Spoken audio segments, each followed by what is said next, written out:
আসসালামু আলাইকুম। আমার নাম নজরুল ইসলাম। আমি আব্দুল আহাদ সৈকতের বাবা। আমার ছেলে ৫ই আগস্ট বৈষম্য বিরোধী আন্দোলনে আনন্দ মিছিলে গেছিল।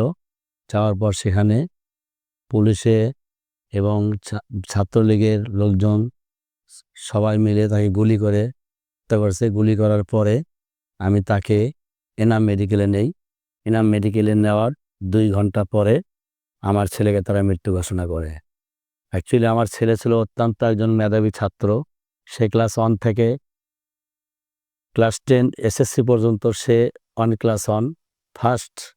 আর ইন্টারমিডিয়েটে সে যখন ভর্তি হয়েছিল ঢাকা কমার্স কলেজে, সে অত্যন্ত একজন ব্রিলিয়ান্ট ছাত্র ছিল। কমার্স কলেজের প্রিন্সিপাল স্যার আমাকে ডেকে বলছিল যে, "আপনার ছেলে তো অত্যন্ত ব্রিলিয়ান্ট, তাকে কি করবে?" স্যার অনেক স্বপ্ন ছিল। সে দেশের মধ্যে একজন ভালো উন্নত মানের ডাক্তার হবে। ডাক্তার হওয়ার পরে সে আমার গ্রামে যাবে, চেম্বার দেবে, বিনে পয়সায় গ্রামের লোকজনদের চিকিৎসা করবে, গরিব দুঃখীদের বিনে পয়সায় চিকিৎসা করবে। এবং তার অনেক স্বপ্ন ছিল, অনেক উচ্চ লম্বা ছিল, অনেক ভদ্র নম্র। সে ৫ ওয়াক্ত নামাজ জামাতের সাথে পড়তো মসজিদে। তার একটা গুণ ছিল, সে যদি সবসময় একটা দিনের মধ্যে একটা লোকের সঙ্গে ৫ বার দেখা হয়, সে ৫ বারই তাকে সালাম কালাম করত।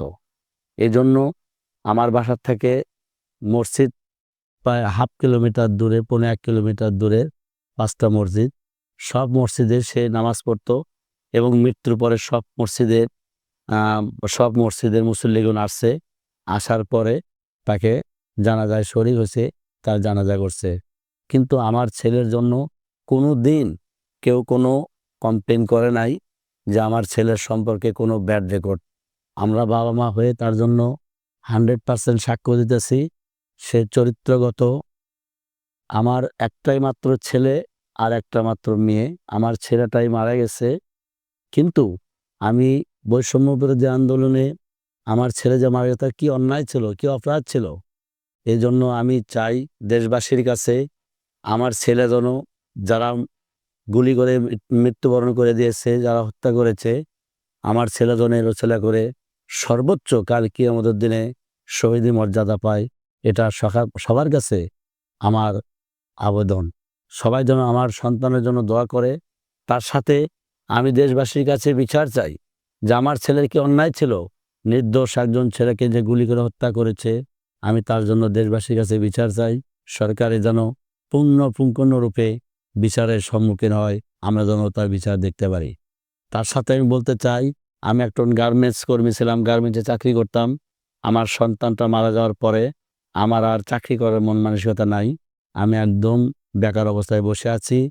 এখন সরকারের যদি কোনো কিছু করণীয় থাকে, আমার জন্য যদি করে দিতে পারে, তাহলে আমি একটু ভালো কিছু আশা করতে পারি। আর জুলাই ফাউন্ডেশন থেকে যে অনুদান, আজকে আর্থিক অনুদান দিতেছে, এই আর্থিক অনুদানের বিনিময়ে আমি যদি কিছু ভালো করতে, আমার ছেলের জন্য, মসজিদ, মাদ্রাসার জন্য আমি কিছু করে যাব, এটা আমার আশা। আর আমার মেয়েটা ইন্টারমিডিয়েট পাস করে সে অনার্সে এবার সেকেন্ড ইয়ারে উঠবে। তো যদি আমার মেয়েটার জন্য ভালো একটা কিছু করে দিতে পারে, চাকরির ব্যবস্থা করে দিতে পারে, তাহলে আমরা মোটামুটিভাবে ফ্যামিলি থেকে সুখী হতে পারব। আসসালামু আলাইকুম। হ্যালো, আসসালামু আলাইকুম। আমি শহীদ আব্দুল আহাদের মা। আমার ছেলে ৫ই জুলাই গুলি খেয়ে মারা গেছে। আমি ওর মা। ওর সাথে আমার অনেক ভালো সম্পর্ক ছিল। ও আমার অনেক টেক কেয়ার করত।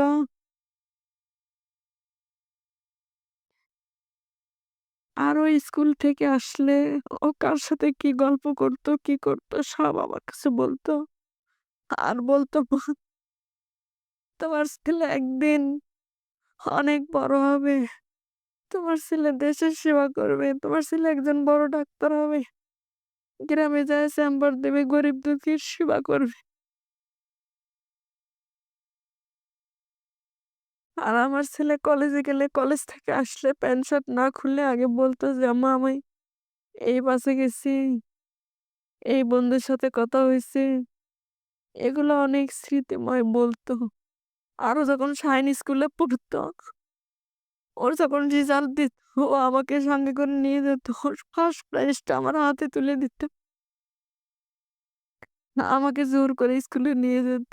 যখন রেজাল্ট হতো বলতো, "আম্মু দেখো তোমার ছেলে ফার্স্ট প্রাইজ।" ও সবসময় স্কুলের রেজাল্টের সময় ও আমাকে নিয়ে যেত। আর ফার্স্ট প্রাইজটা আমার হাতে তুলে দিত।